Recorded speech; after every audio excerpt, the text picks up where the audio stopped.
Hello and welcome to our webcast. I'm Amy Pendergrass with Moss Adams, and I'm going to get us started for today's session, how to perform a successful business performance assessment. This is the first step to developing strategies and solutions for improved business performance. We'll explain the process of performing a BPA, how to cover how we work with management team to identify key challenges and opportunities, prioritize them, and set the stage for next steps. Now, before we begin, I'm going to play a brief housekeeping video. Welcome, and thanks for joining. We're pleased to present our continuing professional education webcast series. Before we begin, please keep the following in mind.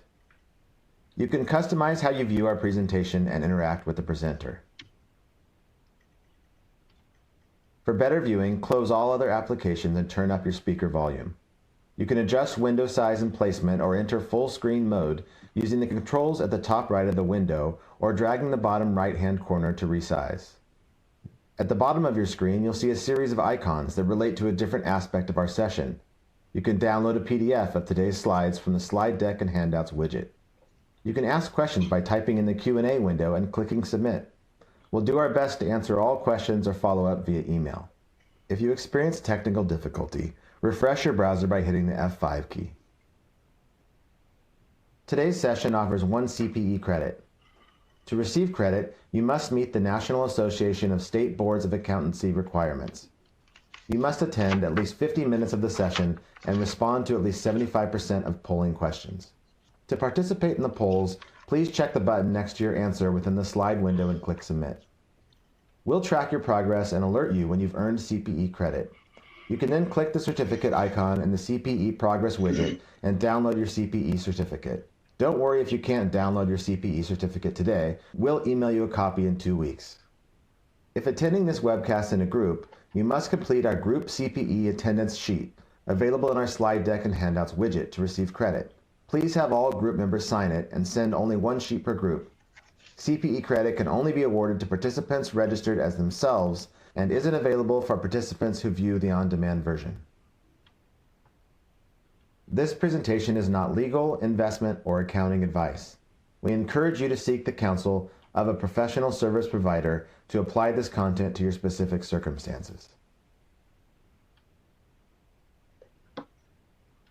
All right, and now I would like to introduce today's presenter. We have Bill Vyenielo, Senior Wine, Beer, and Spirits Business Consultant here at Moss Adams.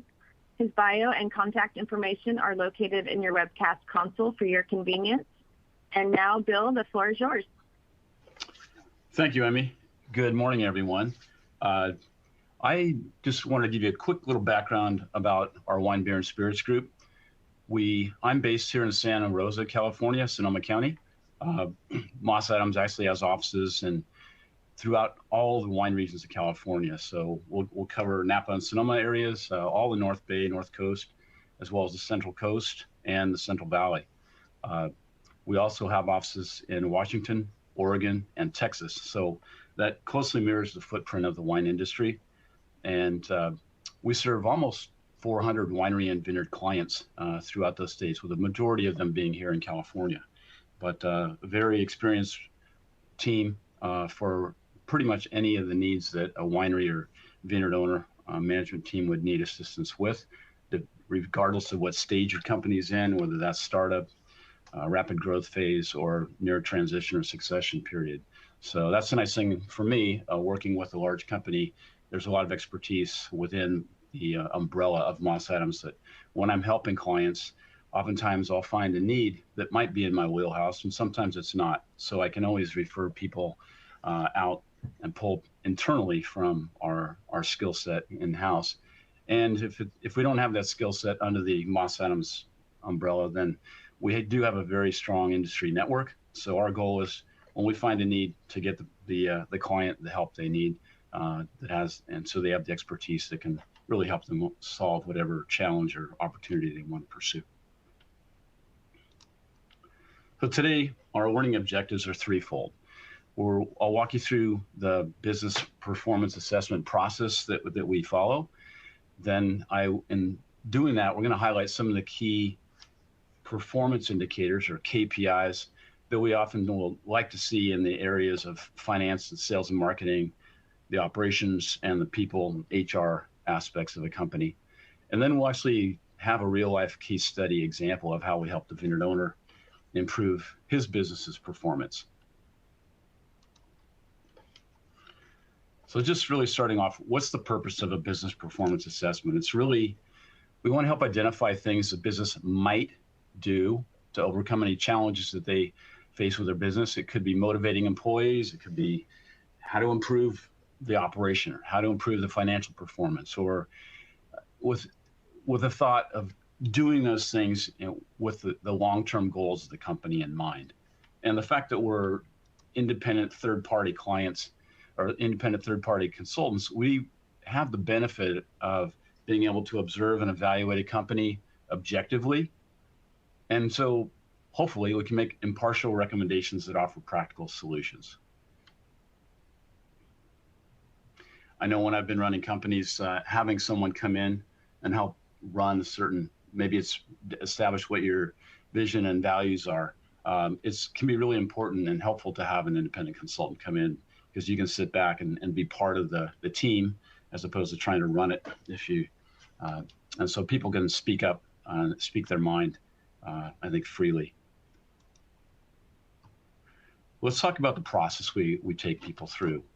It's step by step. We work very collaboratively with an owner or a management team throughout this whole process. It's a 9-step process.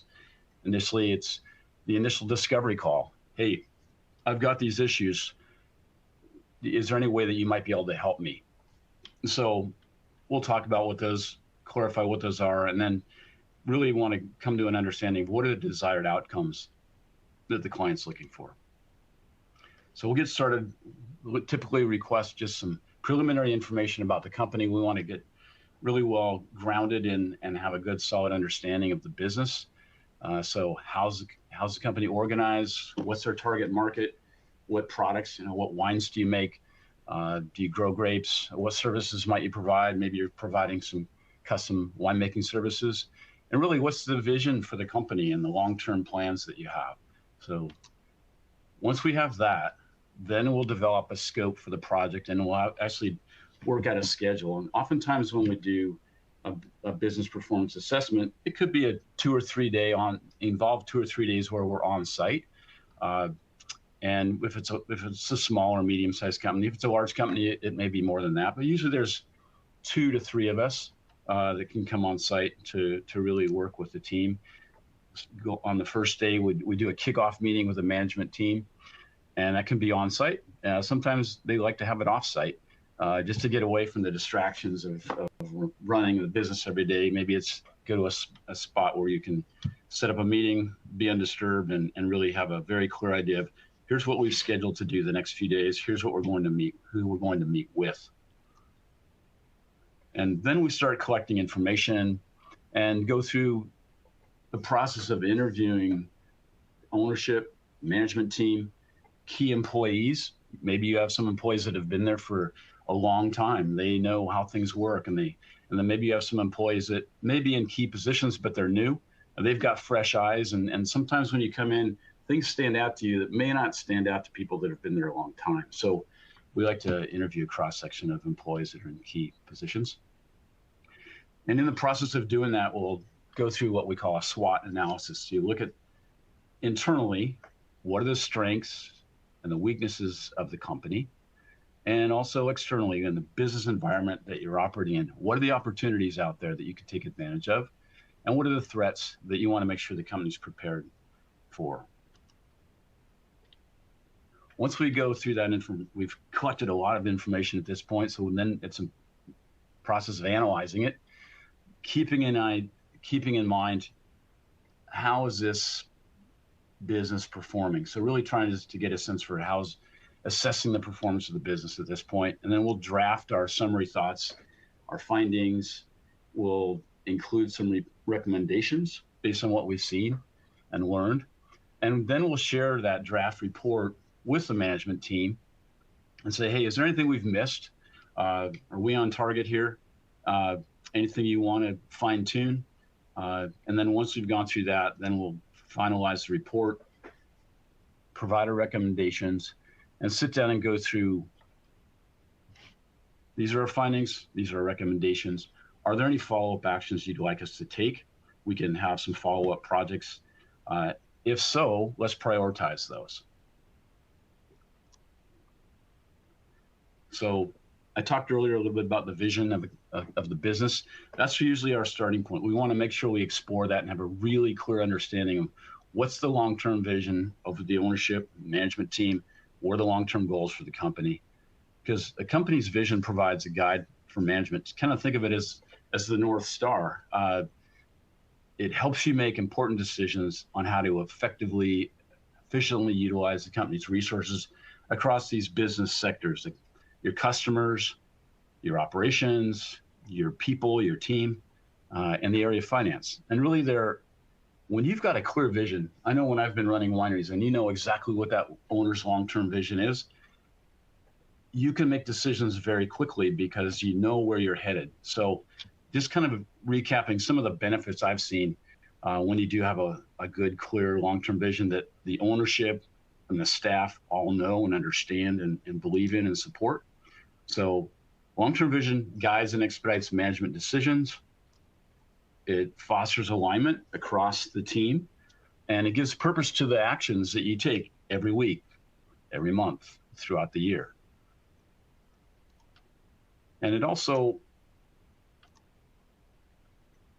helps promote a really efficient use of the company's talent, the assets, so your vineyard facilities, your winery facilities, how are they most effectively used, how to most effectively use your capital, your finances. When these things happen, collectively, they can really give your company a very real competitive advantage versus your competition. When you know where you're headed, you can make decisions very quickly. If you're not clear on where you're headed, it takes time, and that's hopefully maybe the position your competitors are in, but definitely real competitive advantages when you have a good, solid vision for your company to guide everyone. So I'm going to hand this off. Amy, this is our first polling question.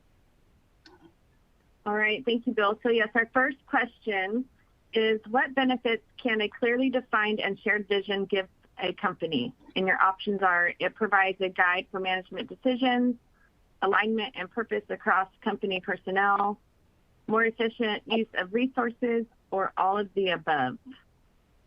And we will give you a few moments to respond. The polls are located on the slides that we're presenting. You're just going to click the button next to the answer you choose and hit submit. And if you can't see that submit button, just enlarge your slide area.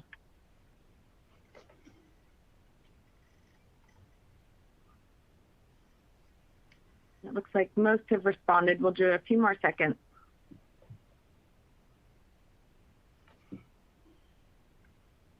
All right, Bill, here are the results.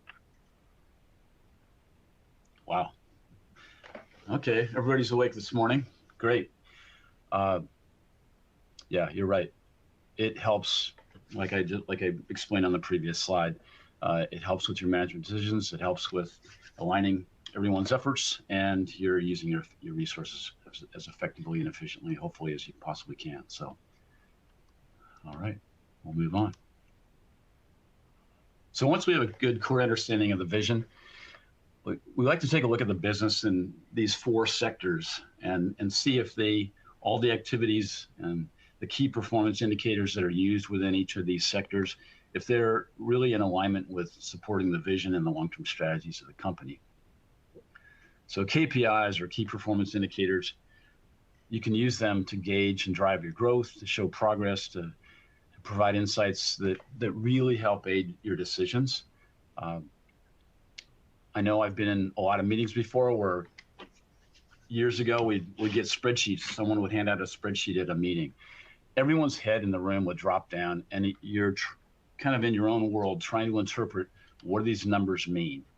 Well, hopefully most people have migrated away from that, because today we have computer screens, we have technology that can take some of these financial and customer and people and operational metrics, put them on a dashboard, that helps you visually convey and understand information in a way that's intuitive.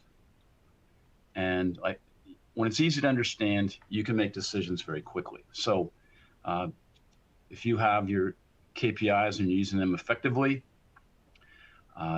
it helps you stay very informed about what's happening in the customer world, what's happening in the people world, what's happening in your operations.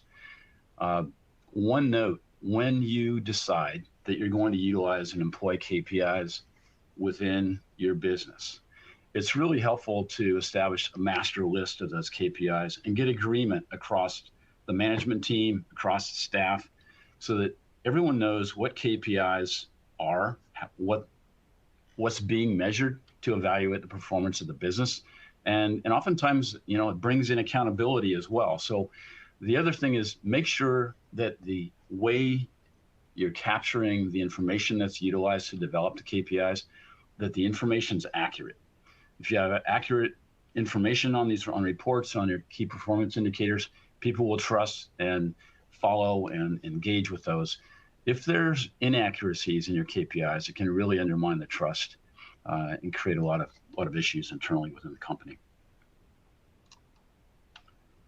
So let's take a look at the people staffing area first within a company.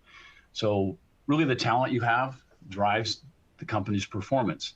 If you've got a race car and you put a professional driver behind it, or you put a beginning young driver behind the wheel, you're going to have completely different performance out of that car. So when we look at a company, ideally it has an organizational chart. We get a sense for who reports to whom. Does it have a lot of layers? Is it relatively flat? Are there job descriptions? Those are always extremely helpful to have for each position in your company. Is there an onboarding process for new employees to help them get up to speed quickly? And is there training that's ongoing to continue to develop your staff? In today's world, you've got to stay on top of your game, and ongoing continual education is really important.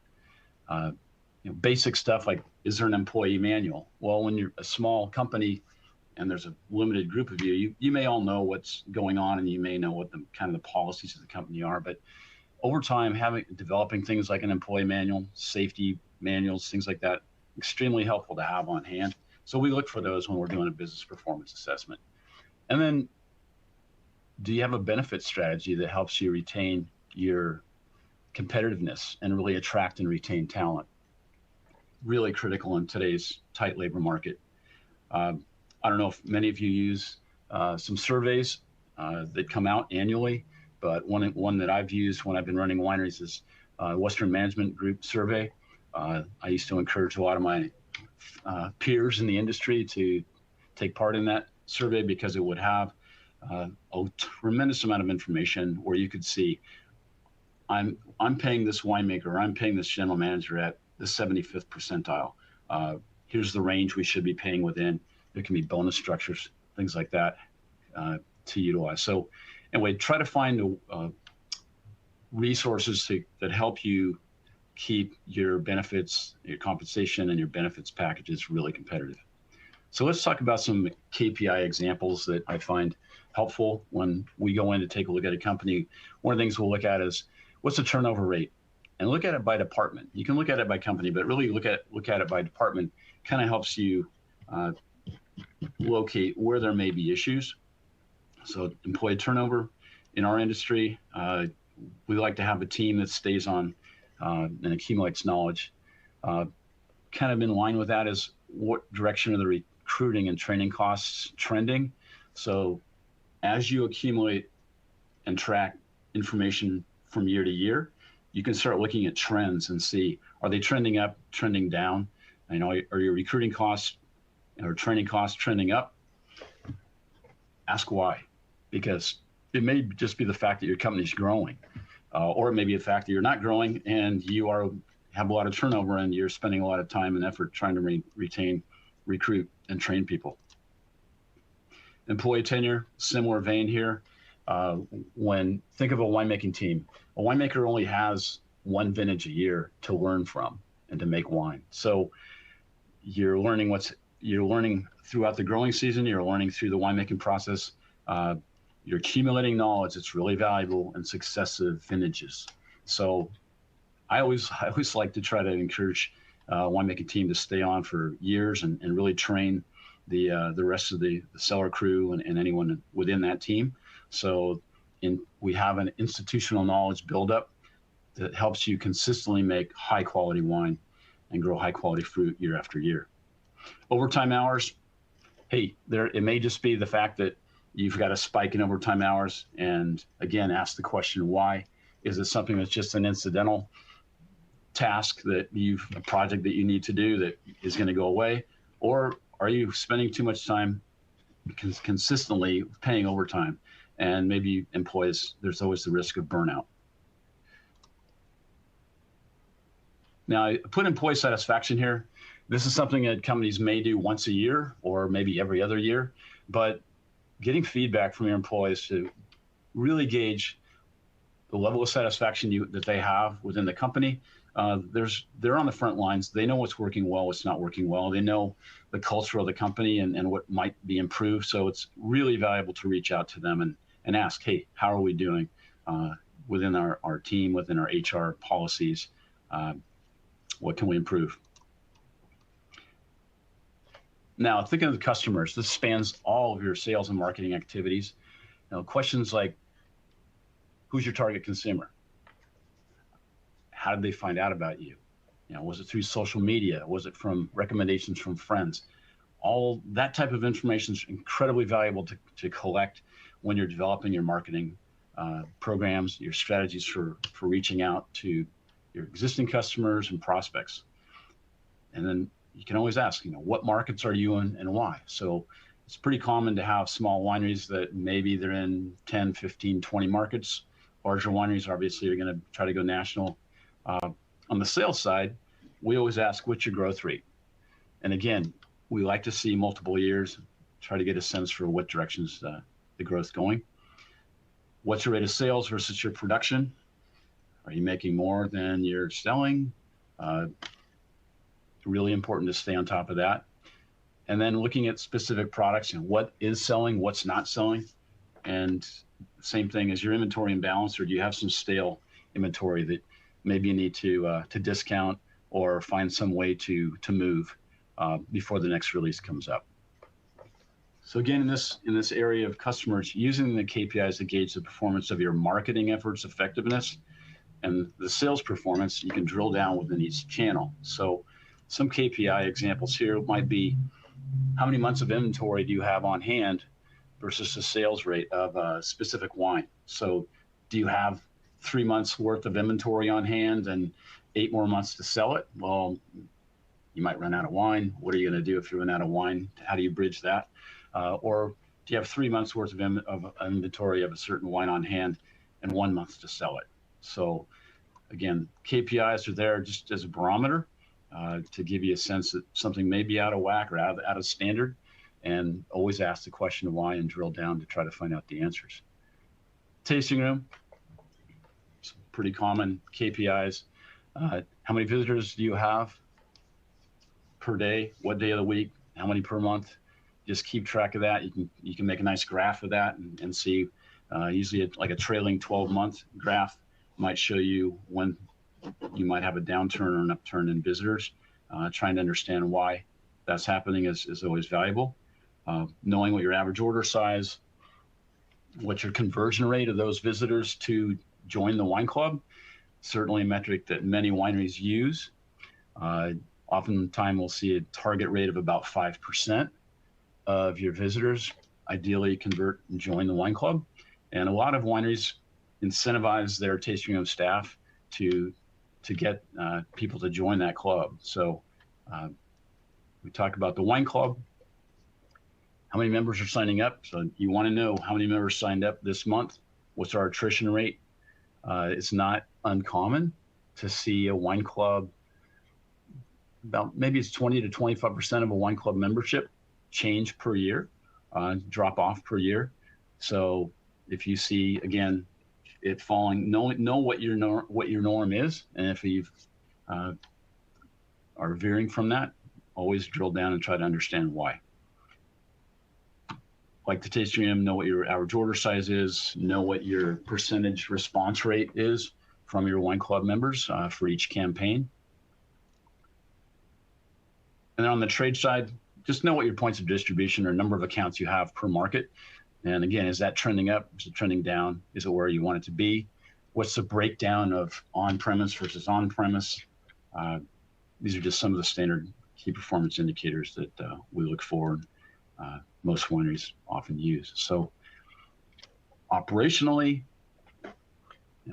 just wine production activities, this is spanning all the way from the vineyard to the point where the wine's shipped to market. So we always are looking at how many acres are farmed, how many tons are processed, what's your gallon inventory, and how many cases are bottled. All those things drive the input requirements that you need to make wine. And it also drives what type of equipment do you need, what's the physical facility requirements of your winery, your tasting room, your hospitality area. You may want to look on the production side, you may want to be looking at where do we have choke points? And by that I mean, what's the size of your press during crush?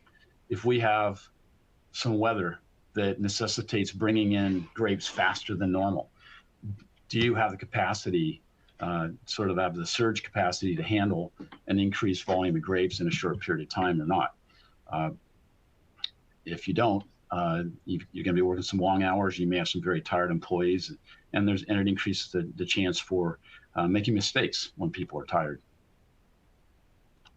So some KPIs on the vineyard side: know what your yields are per acre, and what's the corresponding revenue per acre.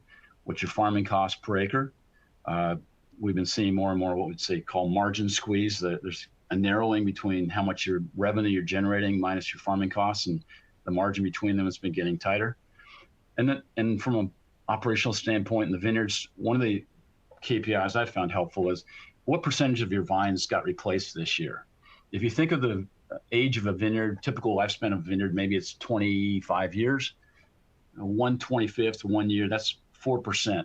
So if your percentage of vine replacement is over 4% in a given year, there might be something amiss. Maybe it's a disease that you haven't noticed, or maybe it's in the early stages. So again, these are just little triggers to keep an eye on so that you can catch things early. On the winery side, during harvest, I've always found, what are my juice gallon yields per ton, per variety? So know what your yields are for Chardonnay, know what they are for Cab, know what they are for whatever varieties you typically harvest. Maybe there's a setting on the press that's not what it should be for whatever reason. Again, harvest is a hectic time. Know what your standards are. If things are out of whack, start asking why and drill down on it. Same thing with cellar gallon losses. One winery I worked for, we looked at our cellar losses. They were at about 11% in a given year. And it was due to evaporation. And when we started exploring, we found that the humidity in the cellar was not where it needed to be. It needed to be higher. And so we actually found a misting system being used at the San Diego Zoo to mist penguins. We found a whole new application for that misting system, put it into the cellar. Our losses dropped from 11% to 4% in a year. That system paid for itself in less than a year. Cases produced per ton. Again, know what your standards are. This is really helpful to have if you're doing some forward demand planning. The sales team might be coming in saying, I need 5,000 cases of that wine. Well, if you know you're going to get 60 cases per ton, typically, then you know you need, how many tons are you going to need to purchase? So, and lastly, facility capacity utilization. Always try to gauge, do we have excess capacity or that we're not using? If that's the case, you've obviously have possibly the opportunity to provide some custom wine services to another client or two. So in the world of finance, a lot of attention is placed on the financial performance of the business. One of the things that's important to remember and think about is that the level of production being run through the company, the level of activities of personnel, your staff, your customers, Those are the things that drive the financial metrics. And so financial metrics of a company are often called laggard indicators, while the measures from the people, the customers, the operational sectors, those are the leading indicators. Those are the things that drive what the financial performance ends up becoming. So some standard KPIs. One of the first things I like to look at is gross margin. So you've got your net sales minus your cost of goods to give you your gross profit. So your gross profit as a percentage of sales is your gross margin. And most wineries, it better be above 50%, 50% to be successful. If you are a smaller, mid-sized winery selling a lot of wine direct to consumer, it's not uncommon to see the gross margin well above 55 to 60%. Also know what your sales and marketing expenses are, your administrative expenses are as a percentage of your sales. Again, track these over time and see if they're trending up or trending down, and ask why if you're seeing things that are out of the norm. Inventory turnover, really important factor here. When you're making wines that take 2, 3, or 4 years to make, there's a lot of money locked up in inventory. You've got 2, 3, 4 vintages, layers of vintages in that inventory. You want to make sure it's turning over appropriately, so that when you finish with one vintage, you're rolling right into the next vintage. The way inventory turnover is calculated in the financial world, typically you'll take a look at the cost of goods sold in a period and divide that by what's the average value of the inventory, the case goods inventory that you're carrying for that same period. Revenue per case, cost per case, know what they are. Again, know what your standards are when things are out of whack, out of the norm, start asking why. Debt to net worth. This is where we have an industry, a business that's very capital intensive. It takes a lot of money to develop vineyards and make wine and to run a winery operation. So it's not uncommon where you have a very strong relationship with your banker, and they're going to look at what's the debt to net worth ratio that you have. The more debt you have, the more leverage and risk you have as a business. So oftentimes they want to see that debt to net worth ratio maybe no more than 1 to 1, ideally less than that. ROI, return on investment, that's something that a lender may look at, but more so an investor or an owner is going to be looking at what type of return am I getting on the investment we've made here. So polling question 2, I'll turn this over to Amy. All right, thank you. So the second polling question is, why is employee retention important? A, retaining institutional knowledge, B, inventory management, C, product quality control, or D, all of the above. And then just a reminder, if you would like to receive CPE credit for today's webcast, you will need to respond to at least 3 of the 4 polling questions.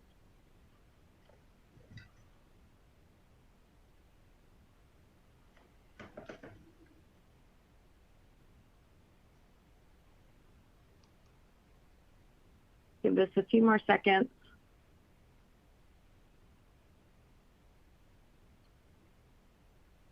All right, here are the results.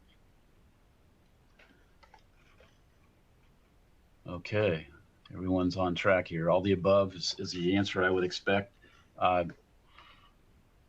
Definitely retaining institutional knowledge, but also inventory management. Just knowing what the guidelines are, the procedures are for keeping track of inventory.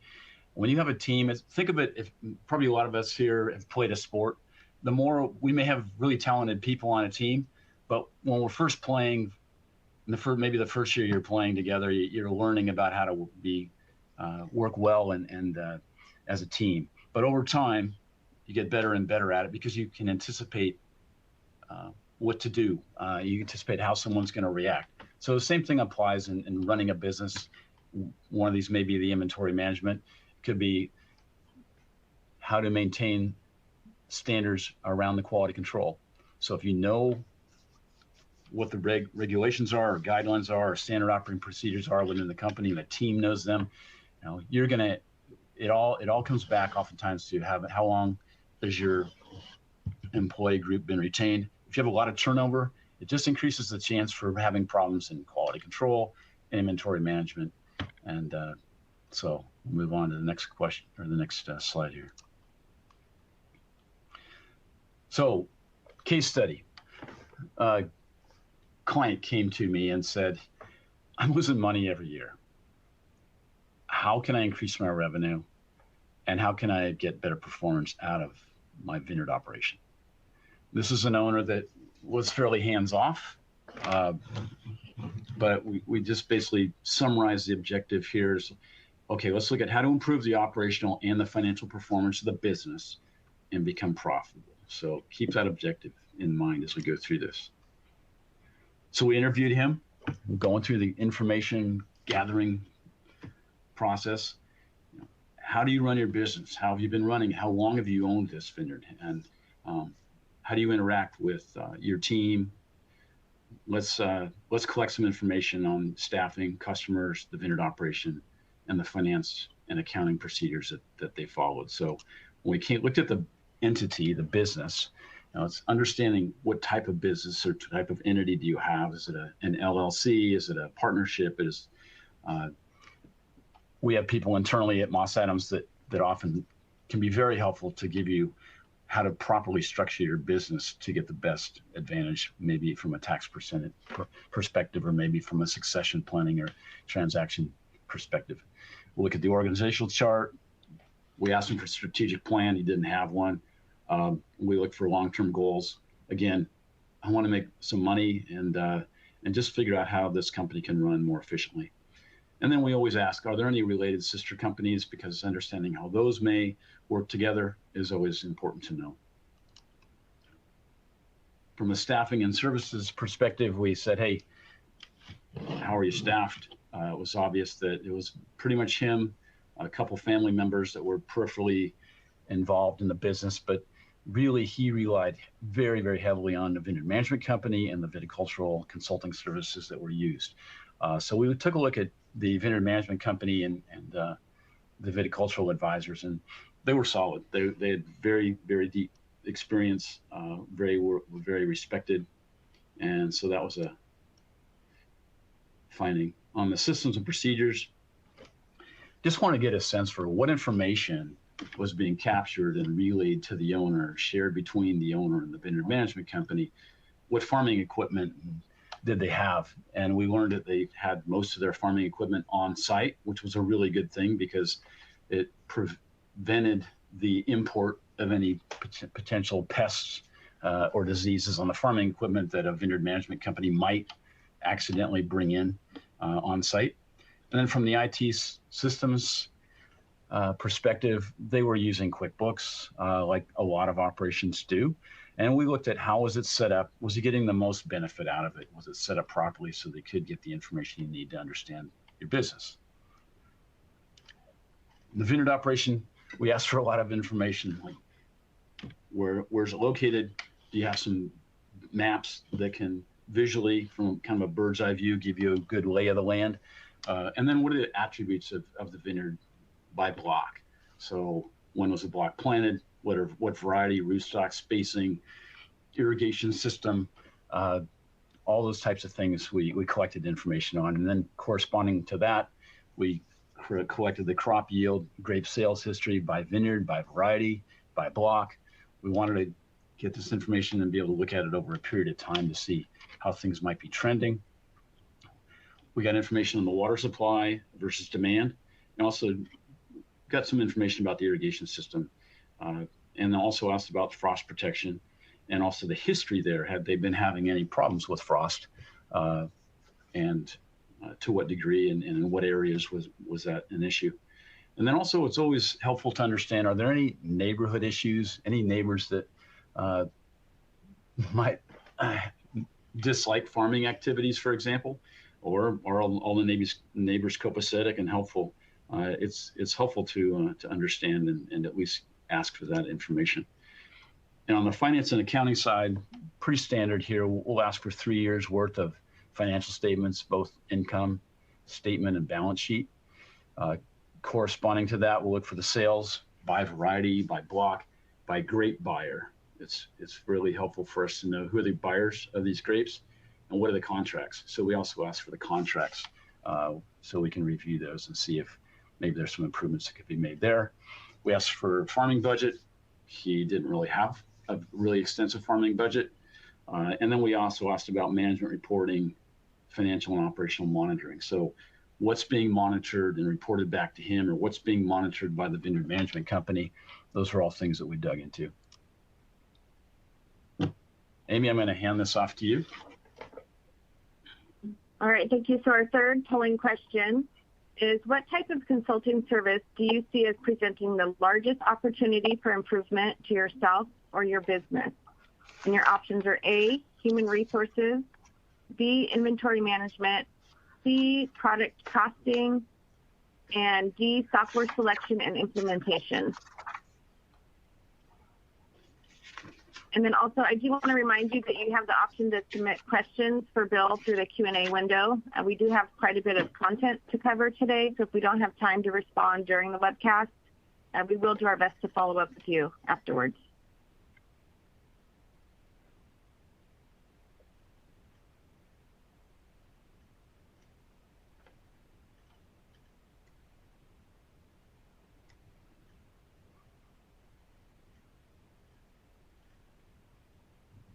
All right, most have responded. Okay. Here are the results.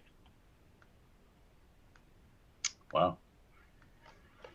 So software selection and implementation, I thought it might end up being this, honestly. Since the event of COVID, what we've seen is a real spike in demand for how can we improve our operation? How can we improve our software systems? It's typical where we'll have multiple software applications running. Maybe it's to track the production records in the winemaking side. Maybe it's to track accounting. And then maybe there's software being used in the taste stream that's not linked to the integrated with the accounting system. So you have these siloed sets of information. And when COVID hit and all of a sudden visitors couldn't come to the winery, we had clients who, like a lot of us, were just wondering what's going to happen. How do we handle this? And a lot of people adapted very quickly. And a year later, when we'd have this conversation, how are you doing? It wasn't uncommon in some cases to hear people say, we had our best year ever. But what we have seen over the last year is just a real move by our industry to adopt, at least start researching, how can I integrate the information that we're collecting? Are there applications out there that are better than what we're currently using? And so I think this is a reflection of the fact that our industry has kind of been laggard with moving forward with some of the technology that's available out there. And now we're being compelled to really adopt it and really explore it and use it. So we went through the process of interviewing the owner, interviewing the vineyard management team, the viticultural team, and reviewed crop yields, attributes of the vineyard. And we looked at across each one of these areas. So we wanted to analyze the information that we collected in terms of people that are helping run the business, what customers, these are the grape buyers of wineries that are buying his grapes, look at the operation and look at the finances of the business. And what we found, we start off with the strength of our findings.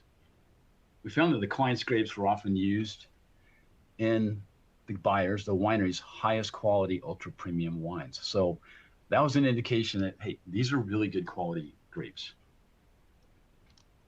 Next, we did talk to some of the winery buyers and just learned that they were happy with the quality of the farming practices and the relationship that they had with the vineyard management company. Part of this is the fact that the vineyard owner relied pretty heavily on the vineyard management company to sell the grapes. And so naturally the vineyard management company had some good connections with some of these existing buyers and set those up. The grape buyers themselves, they tended to be financially strong. and what we call able to pay wineries. So that was something the owner didn't have to be concerned about. He was going to get paid. Now the vineyard sites themselves, when we dug down into the attributes like the soils, what aspect did the slope have? These were hillside vineyards. What elevation were they at? What's the climate like? What rootstock, were the rootstock matched to the soil correctly? What selections, varieties did they have planted? Everything came back, and everything was, all the attributes of that vineyard were excellent, and they again supported consistently producing high quality grapes. And there was some knowledge when that vineyard was planted about what varieties to plant. At least at this point in time, there was a very healthy demand for the varieties being grown and produced in that vineyard.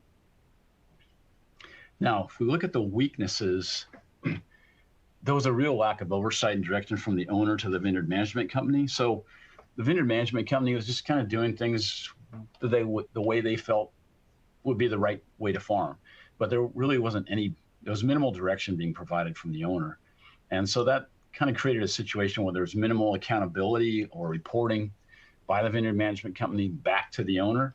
So I always like to see a really strong communication between the owner and the vineyard management company. You avoid surprises. Everybody can be in sync. There was an absence of an annual, what I call a farming plan and a budget. So they're two different things, but a farming plan, ideally, if you can have the owner, the vineyard management company, and even the grape buyers all involved in putting together what's the farming plan for this year. Do this before the start of the growing season, but make sure everybody's on the same page when it comes to the expectations for what farming practices are we going to employ this year to produce this crop that's desired by the grape buyers. Grape buyers are often going to have some opinions about how they want those grapes, what practices they want employed to produce the grapes that they're going to be buying. We found there were some declining yield trends in some of the vineyard blocks. We asked why and figured out that it was due to disease, in this case, predominantly some eutypa in the vineyard. And so there were some corrective actions taken to help prolong the life of some of those blocks that had this issue. The client vineyard owner had limited relationships and contact with the grape buyers. So I think with anyone, you think of your customers, the better your relationship is with your customers, the stickier they'll be. It takes a lot of effort to find good buyers, and so having a good relationship between the buyer and the client was something that we thought could be improved. This happened to be a drought year when we were talking with this vineyard owner, and we looked at the water resources and learned that they were merely adequate in normal years, but potentially insufficient in a prolonged drought situation. So he actually decided that he might drill an additional well. And we looked at the irrigation system distribution. It happened to be during the summer, so it was easy, convenient for us to see during an irrigation application in different areas of the vineyard where things were being unevenly distributed. And then we questioned the customer quality. Sure, the wineries were financially able to pay, and the owner of the vineyard didn't have to worry about getting paid, but there was really minimal reputational benefit, or what I call a pricing lift, to gain from selling to the vineyard's grapes to some of those wineries. They weren't highly respected wineries in some cases. So we thought that was a bit of a weakness. And underscoring that, we felt the grower was being underpaid for his grapes based on what we were learning. So opportunities out there in the market that maybe they could take advantage of. We felt there was an opportunity to increase the prices and potentially become profitable, work toward that objective. And part of that was upgrading the portfolio of grape buyers. Another part of this was just establishing or enhancing the communications and alignment between the owner and the vineyard management company. So we wanted to make sure there were no surprises, that they understood the owner. Part of this was the owner learning more and more about the grape farming business, and we just felt it was an opportunity for them to work more closely together and all be on the same page from the start of the year. Kind of a similar vein, establishing and maintaining strong relationships with the grapevine customers was an area that we felt was a real opportunity there. And then there was a potential to reduce the farming costs, which we'll talk about in a bit. We also noticed, we felt there was an opportunity for some tax savings by we have people internally at Moss Adams that do what we call AVA, American Viticultural Appellations, where you do evaluation on, take a property in the Napa Valley and some other grape growing region outside of that. If you have the amount of value you have per acre in the Napa Valley is going to be $300,000, $400,000 an acre potentially. Same acreage in another region of the state will be much less valuable. And so the fact that it's in the Napa Valley AVA adds tremendous value to the property. So people can go out and do an AVA valuation, and that is something kind of like it's an asset that you can depreciate over time, over 15 years. And so we felt there was an opportunity there to do an AVA valuation and potentially reduce this tax burden a bit. And then by doing some of these things that we felt were opportunities, we felt there was an opportunity here to build the reputation of the vineyard and potentially maybe it's the value of the property. The threats, I think a lot of people in the industry were sharing similar threats here. We're seeing this increased cost of labor, and in tandem with that was a very tight labor supply. Costs of materials and services were on the upswing. Supply chain issues were driving that. And then there were climate change impacts. So extremes in climate, whether it's frost events, whether it's heat spikes, whether there's drought. I mean, all these things were issues and challenges that were threats to the business. And so we wanted to talk about how to potentially be best prepared to deal with those. And kind of on top of that, in our region, we had this really increasing cost of and limited supply of housing for employees. So some clients in our portfolio have been actually building housing for employees or just to maintain the consistency in their labor force. So Emmy, polling number 4. All right, thank you. So the last polling question is, which of these sectors' performance measures are typically called laggard indicators? A, operational, B, financial, C, customer, or D, people, HR, systems? And while you're answering that, for those of you that would like a copy of today's slides, you can download them from the folder that says slide deck and handouts. And we're also sending them out via email tomorrow, along with a recording of this webcast.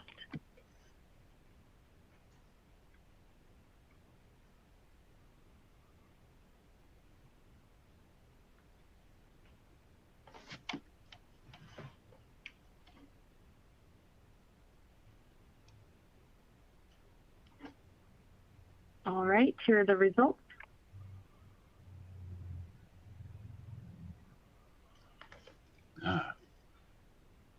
Fairly good distribution, but concentration in the financial sector here. So, I mean, it just CPA firms like Moss Adams, we have a wine group here that's very experienced. So in any one of these areas, we do have people that have expertise how to help improve your business in any one of these sectors. Now, when we talk about what's laggard or not, the answer here, the correct answer is financial sector. Again, if we think about what drives the ultimate financial results, it's all the operational activity and activity from customers and people.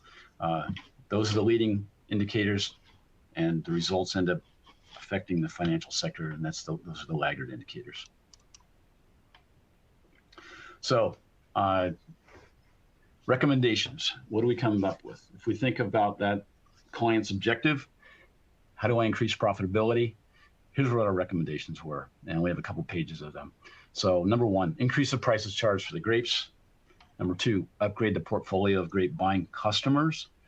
And three, we recommended implementing what we call a vineyard branding strategy. So winery owners, I think it's pretty common to think about, how do I build the value of my winery brand?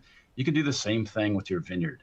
So if we were to increase the prices, upgrade the portfolio, or implement a vineyard branding strategy, benefits we expected to see would be increase the price received for your grapes, driving your revenue up, and potentially creating a profitable operation. If you upgrade the portfolio of buyers, there's a chance that you might be able to have a vineyard designation that could buoy the vineyard name and reputation of your vineyard. That's something that could happen over time, a long-term relationship typically. And then implementing a vineyard branding strategy. If you build a reputation by being associated with highly successful wineries and winemakers, there's the chance that it's going to increase the demand for your fruit, be able to command increased prices. Keeping that same objective in mind, to increase profitability, we recommended that the vineyard management company submit an annual farming plan and a budget for owner approval at the beginning of the growing season. So you're going to basically improve the communication between them and have alignment from the beginning of the growing season throughout. It just helps a vineyard management company make decisions quickly because they know what the owner's expectations are. And this process just helps to create efficiencies throughout. We figured there were ways to utilize some mechanization and other technologies to improve farming efficiencies. So I think most of us understand when we can improve efficiencies, there's usually some cost controls or improvements in profitability to be seen. Potentially there was we saw an opportunity to reduce the water usage and still maintain or improve the vine health and the grape quality. And then, as I mentioned, the AVA valuation, that we thought there was some opportunity there to explore some tax benefits that could reduce his tax burden. And we added an objective after talking with him. Would you like to increase the value of your property? Because we felt that increased profitability is one thing, but if you can execute on a vineyard branding strategy over time, over years, there's a chance that you're going to increase the profitability. You'll have a track record of having done that. You'll develop some name recognition and reputation for your vineyard. And those things go hand in hand with increasing the value of the vineyard property. So as a result of doing that business performance assessment, we had some follow-up projects that we agreed to with the owner. We went ahead and researched prices to charge. We went to the California Grape Crush Report, came back and recommended that he maybe should be in about the 90th or 95th percentile for the varieties of grapes that he grew for the district that the grapes came from. So we recommended a price increase to around $5,000 a ton. And as a result of doing that, within 1 year, he took his average grape sales price per ton from $2,400 to $5,000 a ton. Those revenue more than doubled, and he had a profitable operation. We went through the process of upgrading the customer portfolio. So the first thing we did was, hey, let's develop a profile of the ideal customer wineries and or winemakers. And then we established a list of prospective winery customers. And we used our wine industry network as well as the vineyard management company's industry network to make introductions to some of these target prospective winery buyers. And we ended up with a portfolio of really high regarded wineries as grape buyers. So they're accustomed to paying well. They expect high quality fruit. They also weren't bashful about promoting their growers. And most of them had vineyard designated programs for their wine. So that was a goal that made this owner over time, potentially his vineyard could make it into a vineyard designated program. So we established some customer relationship management protocols, and we established some meeting routines between the owner and the vineyard management company. So by doing that, we encourage the owner to think about when's the ideal time of the year to meet with your grape buyers. After harvest, do a harvest recap, talk about the wines that are just finished fermentations. Is the winery team happy with those grapes? And what are their plans for the future? So I think that we ended up, ultimately by going through this process, we ended up with a client that was very happy with the improvements that he saw. And outside of Moss Adams, we recommended some companies that could help them with irrigation management technology improvements. They could mechanize the pruning and the leaf pulling. So it helps reduce the pruning and the leaf canopy management costs and the time required there, and also improve worker safety. And finally, on the mapping world, today's mapping software, you can have different layers of information that they're digital. You can turn them on, turn them off. So we were looking at vineyard specifications by block, soil type, what were the grape sugar levels doing up to harvest, what's the vine vigor level, where are your underground utilities, where might you have environmentally sensitive areas, and also where are your roads and your access points and facilities located. So there's so many uses you can use these maps for, and you can customize them with a click of a button to create a map that's going to be used for a specific use, a specific meeting. So we had maps for soil maps that drove rootstock selection. We had irrigation scheduling, where were the high vigor levels or the low vigor levels in the vineyard. Trying to get uniformity throughout a block was really critical. And mapping could be helpful in doing that. Could be helpful in harvest planning. Could help you with your agency permit applications. And for marketing purposes, you have the ability to, say it's on a rainy day and you can't take your visitors out to see your beautiful property, you can have some really incredible marketing maps you still give them a tour of your property, and your marketing efforts can still go on. You can still have a very good visit with your people. So anyway, that's a wrap up for me. If you do have any questions, feel free to submit them, and we will be sure to follow up. But thank you for your time today. All right, thank you, Bill, for a really great presentation today. And to our audience, like Bill mentioned, if we didn't have time to answer your questions, we will do our best to follow up with you after the webcast. Feel free to reach out to us if you have additional questions. Bill's contact information is in your console as well as in the slide deck. And then also, you can let us know if you would like to set up a separate call to discuss this more in depth by dropping a note in the Q&A window. And then if you met all CPE requirements, your certificate is available to download now in the CPE progress window. A copy will be emailed within 2 weeks if you have difficulty downloading it now. And finally, here's a link to an online survey for today's presentation. And thank you for joining us. Take care, everyone.